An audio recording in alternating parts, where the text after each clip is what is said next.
In today's video, I am going to teach you how to start a Shopify store from scratch. To begin, open your web browser and go to shopify.com.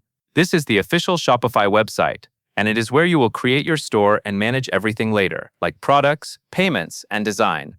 Once the page loads, you will see an option to start a free trial. Enter your email address in the field provided, then click the button that says Start Free Trial. Use an email address that you can access easily, because Shopify may send you important setup messages and account confirmations. Next, you will create your account. Follow the prompts on screen to finish the sign-up process and set your login details.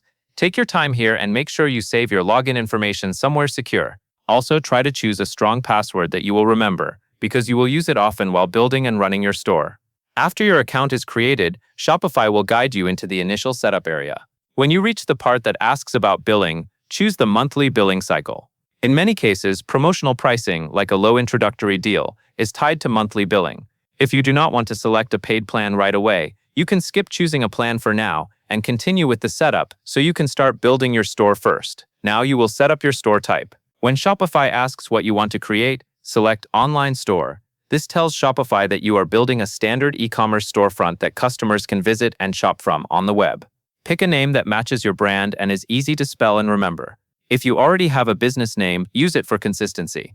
If you are still deciding, choose a simple name for now, because you can usually adjust branding later as your store develops. Once you have your online store selected and your store name created, you are officially set up and ready to move forward with building out your Shopify store.